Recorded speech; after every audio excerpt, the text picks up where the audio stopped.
¿Qué tal? ¿Cómo están? Bienvenidos a esto que es 26 Internacional. La primera información tiene consecuencias muy graves por lo ocurrido en el consulado de Arabia Saudí en Estambul, en Turquía, con un famoso periodista del Washington Post. Y aquí vemos cómo entra, de acuerdo a las cámaras, al consulado de Arabia Saudí en Estambul. Y después nunca más se supo algo de él. Y empezaron a correr distintas versiones. Él había sido muy crítico con la Casa Real Saudita, aunque en otro tiempo estuvo muy cercana a ella. Pero evidentemente la situación se ha tornado muy complicada. Jamal Khashoggi, un periodista que no dudó en criticar el exceso de poder de Mohammed bin Salman, es el desaparecido. La Comisión de Investigación Conjunta Turco-Saudí, creada a petición de Riad, inició sus trabajos en Estambul para intentar esclarecer el paradero de Jamal Khashoggi tras su desaparición hace ya mucho más de una semana. El hecho es que la inteligencia estadounidense llegó a especular si Arabia Saudí confirmaba el asesinato de Khashoggi. Riad estaba defendiendo la teoría de que los autores serían elementos de sus servicios secretos, pero actuando por cuenta propia, sin relación directa con la monarquía. Khashoggi había sido crítico en los últimos tiempos con la monarquía del país, en especial con el príncipe heredero Mohammed bin Salman, y el pasado 2 de octubre acudió al consulado saudí en Estambul para tramitar documentos para su boda, que estaba prevista con una mujer de nacionalidad turca para el día siguiente. Desde entonces no se sabe absolutamente nada sobre su paradero. El hecho es que empezaron a circular versiones. Una, que murió durante el interrogatorio.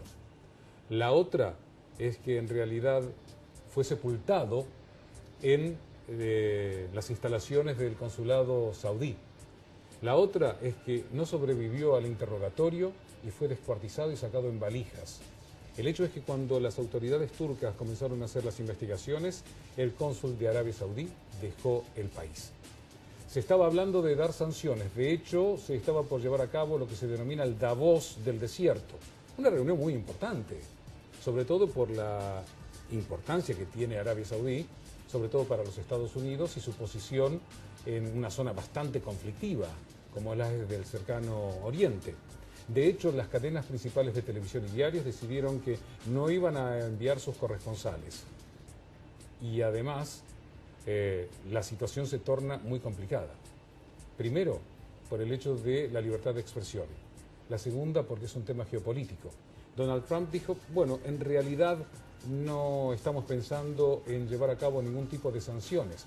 Lo que pasa que Donald Trump o los Estados Unidos le venden armas a Arabia Saudí, y si no las comprara a los Estados Unidos, Arabia se las compraría a dos de los grandes competidores que tienen los Estados Unidos, Rusia y China, que cada vez está teniendo más preponderancia, sobre todo en países cercanos a los Estados Unidos, sin contar en otras regiones del mundo. Y Rusia tampoco se quiere quedar atrás. Este es un tema que va a terminar dilucidándose porque es de una extrema gravedad. No solamente por el tema de la desaparición de una persona, y si se dice que fue asesinada del modo en que fue asesinada o descuartizado o lo que fuere, es gravísimo y brutal. Y por otra parte, todo el intríngulis geopolítico que eso puede acarrear, si no se ponen paños fríos y si no se sabe la verdad. Es un tema para no dejar de lado, porque, bueno, se ha dicho en más de una ocasión que después de piloto de pruebas, la profesión del periodismo es la más complicada. Otra de las cuestiones que nosotros estamos tratando para hoy, aparte de este tema relacionado con este periodista desaparecido, es el tema de lo que está ocurriendo en Venezuela. Venezuela tiene un problema económico muy grande y también ha tenido, debido a este problema económico, la huida, se puede decir, de muchos de sus habitantes. El último es el caso de un ex estudiante o un ex dirigente estudiantil venezolano que después de 4 años de estar encarcelado, su nombre es Lorenz Saleh, pudo viajar y llegó a España era un preso político de todo este tiempo. Fue detenido en septiembre de 2014 bajo la acusación de delitos contra el orden constitucional. Llegó a Madrid en un vuelo de Iberia, acompañado por el secretario de Estado para Iberoamérica, Juan Pablo de la Iglesia, después de ser excarcelado y conducido hasta el avión sin poder abrazar a su madre, Yamilet, que lo esperaba a la salida de las puertas de la sede del Servicio Bolivariano de Inteligencia, el temido y famoso SEBIN. Por celular le dijo: te amo, gracias por todo lo que has hecho, mamá. Lo dijo entre lágrimas, pero esto lo hizo desde España.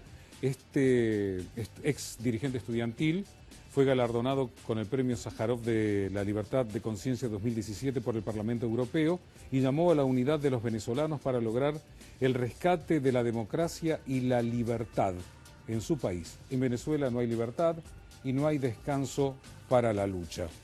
Hay otro tema, más allá del humanitario y de la situación política, es el tema económico. A partir de ahora vamos a estar intercambiando opiniones con Pablo Kornblum, que gentilmente nos acompaña hoy, sobre el tema económico en Venezuela. Ya antes habíamos hablado algo en otros programas sobre la impronta que está teniendo China, por ejemplo, en Venezuela. Y ha salido una resolución, vamos a llamarlo de esa manera, Pablo, por parte del gobierno de Venezuela, por el cual señalan que no van a utilizar más el dólar y que van a utilizar otras monedas internacionales, entre ellas el euro y el yuan. ¿Cómo lo tenemos que entender esto?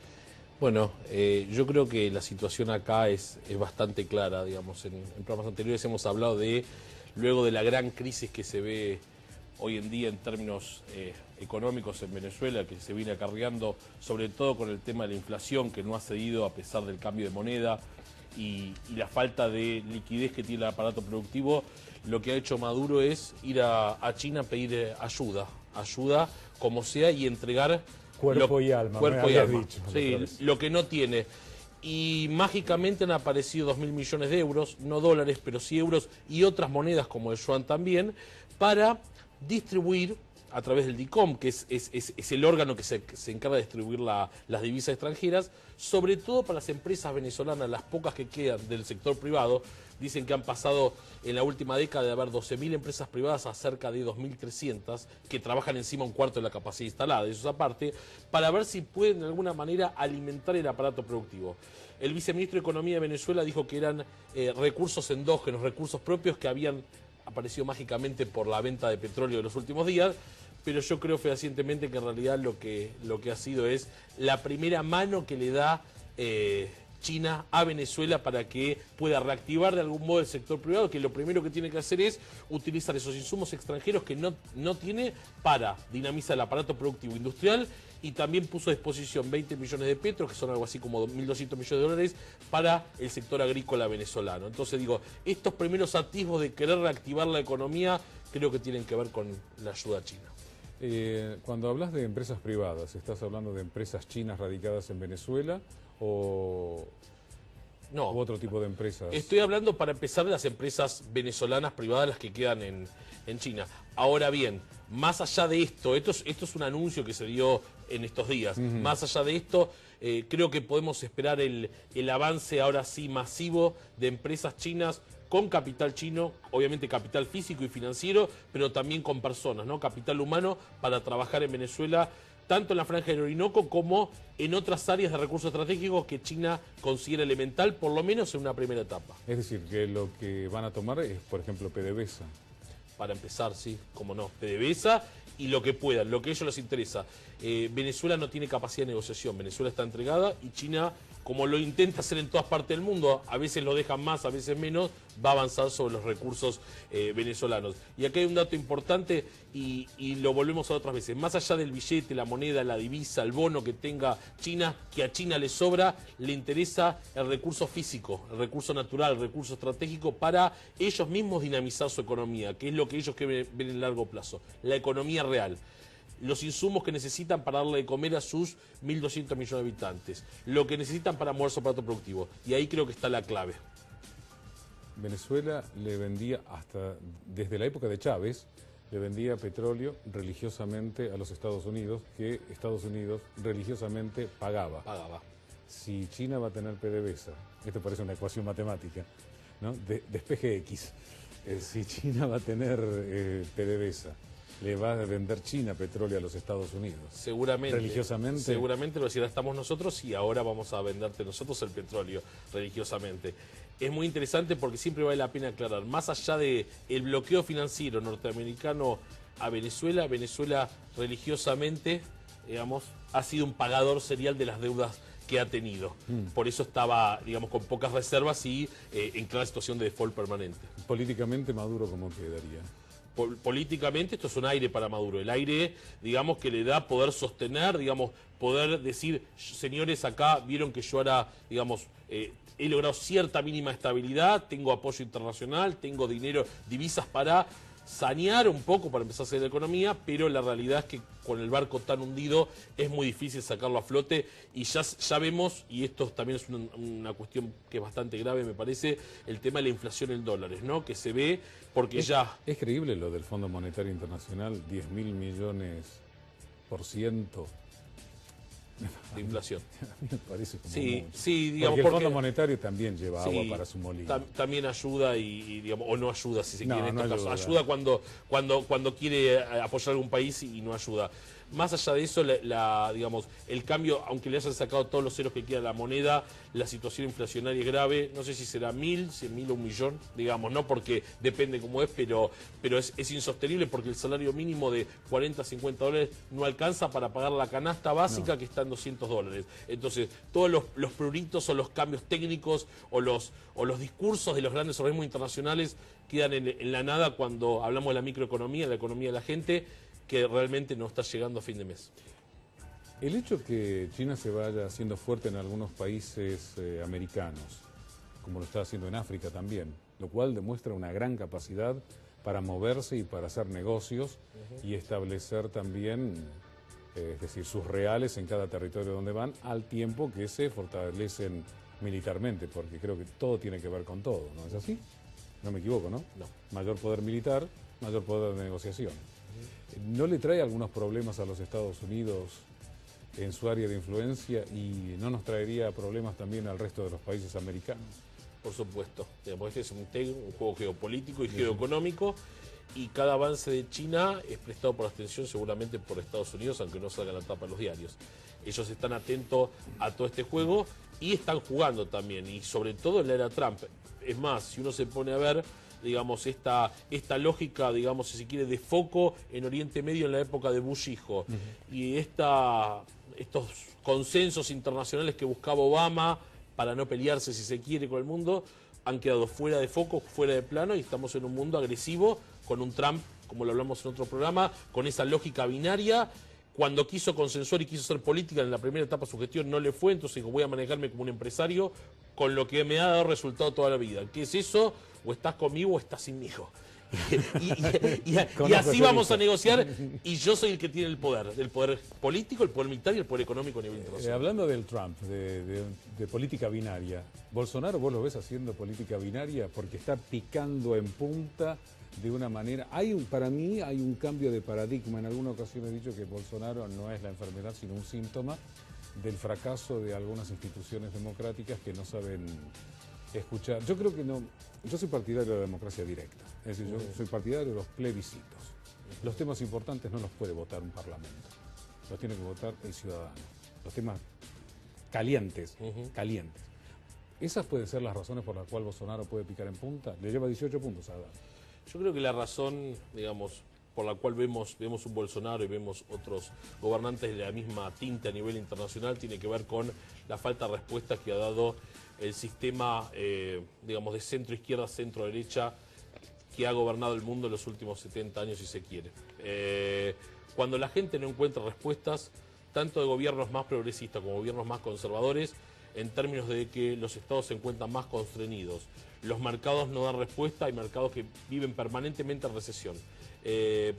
Y vemos inequidades crecientes en gran parte del mundo, la gente empieza, digamos, a entender que la institución, la política, no da las respuestas que uno quiere. Entonces, empiezan a surgir estos personajes, estos candidatos que hacen foco en dos temas centrales. Uno, la no política o el desgaste de la política. Es decir, vieron que gobernó Lula, gobernó Fernando Collor, gobernó Enrique Cardoso, y nunca dieron respuesta porque no son hombres de la política y yo soy un hombre que estoy limpio, sobre todo, no soy corrupto y voy a ser eficiente. Eso por un lado. Rechazó lo de Odebrecht. Lo de Odebrecht. Eso es un dato a favor. Eso por un lado. Y por otro lado tiene que ver con que, digamos, hablamos de apuntar, basta de programas políticos, sino apuntemos a segmentos particulares. Ideas que están en ciertos grupos mayoritarios de la población que atraen. ¿Y qué quiero decir con esto? Grupos, por ejemplo, conservadores, como los evangélicos, que están en contra de, no sé, el aborto. Entonces dice, yo acá tengo un potencial de 20, 30 millones de votos.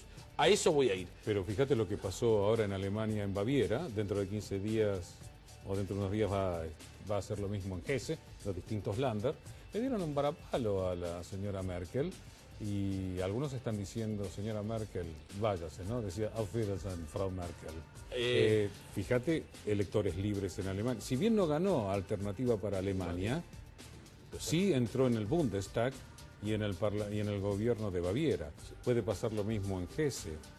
Y en lo que vos decías, sostienen educación cristiana, no ideología de género, no inmigración.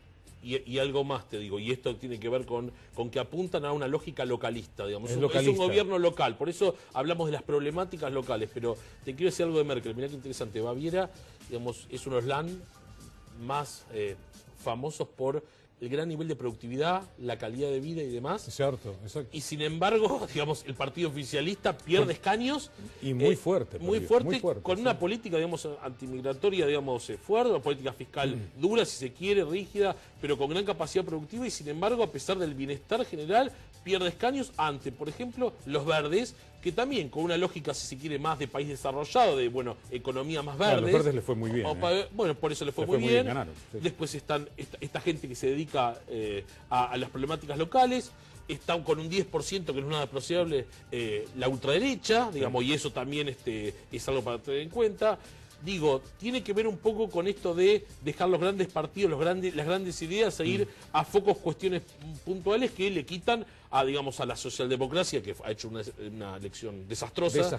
Baviera, y al partido de Merkel le han dado asestado golpes importantes. Sí, por eso yo recalco, los temas importantes los tiene que votar el pueblo en un plebiscito, como hacen los suizos. Que los temas importantes no los vota el Parlamento, los vota el pueblo directamente y el pueblo se hace cargo. Pero el tema de Alemania, que es un país que decía, bueno, viste como dijo Merkel, venga, necesitamos 1 millón, después dice, bueno, en realidad no tanto, se le paró de manos los países de Visegrado con Hungría y Orbán, Austria e Italia. Salvini, hablando de Italia, está de parabienes. Como yo estaba diciendo a Wiedersehen, Frau Merkel, desde Italia, Salvini le estaba diciendo arrivederci, Merkel. Claro, sí, sí, este es el final, es el viejo sistema que nadie quiere en Europa. ¿Cómo está Italia? Y festejó y están tranquilos, digamos, por lo menos la dupla gobernante está tranquila. No le hace mucho caso a Bruselas, digamos, a los mandatos de la Unión Europea. Hay muchos que ya no le quieren hacer caso a Bruselas. Son muchos, bueno. Y no le está haciendo caso, digamos, no cumplió las metas. Es más, hizo una propuesta hace un par de días económica de un déficit fiscal del 2,4% cuando había prometido 1,6%, que era lo que había consensuado con la Unión Europea. Tiene una deuda pública de... ¿Pero que decís que va a tener problemas Italia? ¿Va a explotar la economía italiana? Está con problemas fiscales importantes, una deuda de 130.000 millones de dólares. Con el Banco Central Europeo, Banco Central, no con el Fondo Monetario. No, pues es que el Fondo Monetario no se mete mucho en eso. Raggi creo que es el que sigue manejando el Banco Central. Tiene vencimientos por 600.000 millones de euros en estos próximos 2 años, pero decía 130% del PBI de deuda. Pero, como dice la dupla gobernante, con la Liga del Norte y el Movimiento 5 Estrellas, señores, acá vamos, los mercados quédense tranquilos, todo va a pasar, estamos haciendo todo para el bien de los italianos, ustedes mercados nos van a entender. Cosa que la Unión Europea está bastante enojada con este sentido, pero me parece que... ¿Y qué puede hacer? No puede hacer mucho porque en realidad Bruselas es la sede, pero se la llama la capital de Europa, pero de hecho no lo es. Y Estrasburgo sí está el Parlamento Europeo, que sí lo es, pero Europa todavía está muy No, no está imbricada. Hay una intención de, pero los estados nacionales siguen teniendo. Sí. Yo le veo un camino hacia atrás en algunas cosas. Y acá hay dos temas que son fundamentales. No otro Brexit, ¿no? No, sí, no mucho. Italexit. Pero sí, una Italexit, pero tampoco están muy, digamos, parece que no les interesa. En cuanto al tema externo, digamos, han tenido ejemplos de que, bueno, si no me rescata la Unión Europea con sus bancos, me puede rescatar el Fondo Monetario los chinos, que ya vemos que en el mundo lo han hecho. Imagínate los chinos rescatando a algunos países europeos. ¿Y por qué no? Y, digamos, no les disgustaría nada, me parece. Y por otro lado tenemos la cuestión interna que han hecho, por ejemplo, unas propuestas sobre un blanqueo. Un blanqueo un blanqueo sí como decimos nosotros, a los deudores. La discusión política entre los dos partidos es cuál es el monto, digamos, los grandes y Hay los un dato más que chicos. quiero dejar en claro. Este cambio de paradigma que se está dando en el mundo, de cosas que han sido votadas y que en realidad la mayoría de los ciudadanos no acepta, está planteado por partidos de derecha, de extrema derecha y de izquierda y de extrema izquierda. En Italia está gobernando 5 estrellas y la Liga Norte, que políticamente, ideológicamente, no tienen nada en común, salvo la eurofobia. Están hartos de Alemania, están hartos de Bruselas. En algunos casos, razones no les falta, ¿eh? Por eso estamos hablando de que el problema está en el sistema, en los políticos que lo encarnan y los ciudadanos que lo votan. Porque algunos te dicen, bueno, si estos partidos no sirven, en la oposición hay alguien. No, le digo, la oposición también forma parte del problema, es parte del sistema. Es decir, estamos perdidos. Sí. Si no te aparece un Bolsonaro, Sí. un Trump, un Orbán, un Salvini, un primer ministro de Austria y otros más que hay, en Polonia, Con gran independencia en República Checa. Con gran independencia de estudios transnacionales. Es más, lo último que digo de Italia es quieren hacer una reforma previsional de bajar la edad jubilatoria para liberar esos puestos de trabajo, que la gente se jubila y pueda liberar para que generar más trabajo, cosa que la Unión Europea dijo eso de ninguna manera, porque lo que generaría sería más déficit con la tercera edad. Otro dato sobre Bolsonaro, ya está actuando casi como presidente electo, aunque va 18 puntos adelante. Llamó por teléfono al presidente Macri para decirle, hola, aquí estamos. Pero fue según dijo el canciller Fori, fue una charla muy cordial y muy amena, que está muy bien tenerla porque es el socio primordial y es el que maneja la economía de Sudamérica. Y cuidado, que no tenga actitudes proteccionistas, porque si no acá nosotros vamos a bailar, ¿eh? Sí, y bueno, ahora con la devaluación que hemos tenido hemos mejorado un poco esa competitividad, lamentablemente a través de evaluaciones, sino de mejoras en el dato productivo. Igualmente seguimos con un déficit. Si el otro te dice Brasil primero, chao, se acabó. Y el déficit de comerciales sigue siendo de cerca de 7.000 millones de dólares. Otro dato, otra información importante para tener en cuenta, lo que ocurrió en Crimea, el territorio ruso cedido a Ucrania en la época de Nikita Khrushchev. Después, según los rusos, recuperado para la madre patria rusa. Hubo un atentado en Kerch, donde murieron 18 estudiantes y 50 fueron las personas heridas. En un principio se habló de un grupo de personas que había llevado a cabo un ataque después de una explosión. Después, el gobernador de Crimea señaló que en realidad el ataque lo había llevado a cabo un estudiante de 18 años. No se sabe si esto fue un nacionalista ucraniano, o lo que sí, las autoridades están hablando de un ataque terrorista. Y además, la Iglesia Ortodoxa rusa ha roto con Constantinopla porque le ha otorgado autonomía o independencia a la Iglesia ucraniana. Usted dirá, bueno, es un problema de curas. No, porque en la zona de Ucrania, en el Rus de Kiev, es donde se originó Rusia, y además había una cierta dependencia de la Iglesia Ortodoxa ucraniana con respecto a la rusa. Con lo cual Putin ya sabía decir, si empezamos a tener algunos problemas con nuestros seguidores, porque también los serbios son ortodoxos, los griegos son ortodoxos, la mayoría de los eslavos son ortodoxos, salvo el caso de los eslovenos, los croatas, que son católicos, apostólicos y romanos. Pero la división del viejo imperio de Oriente y de Occidente, de este lado, Constantinopla, que hoy se sigue llamando Estambul, pero para los ortodoxos sigue siendo Constantinopla. Esa parte fue siempre la del primer cisma cristiano, que fue ortodoxos y cristianos occidentales. Después hubo divisiones entre católicos y los que fueron después protestantes, pero ya me estoy yendo demasiado adelante en el tiempo. No es un tema menor. No, y me parece lo interesante que recordar que la Iglesia siempre es un brazo del Estado. No es el brazo armado, es parte del brazo del Estado. Y otra cosa más, esto me parece importante porque todo problema genera una oportunidad. Y la oportunidad puede ser que Putin se empiece a meter más en un área de interés que tiene que ver con la iglesia cristiana en general, como decías, en el resto de los países. Digo, que no sea que aprovechar este escenario de debilidad o decisión le genere en realidad una fortaleza para avanzar hacia otras geografías. Pablo, muchas gracias por habernos acompañado y a ustedes también. Nosotros hemos mostrado nuestras propuestas y nuestras opiniones. Ahora, las suyas en casa. Gracias por acompañarnos. Hasta nuestro próximo encuentro.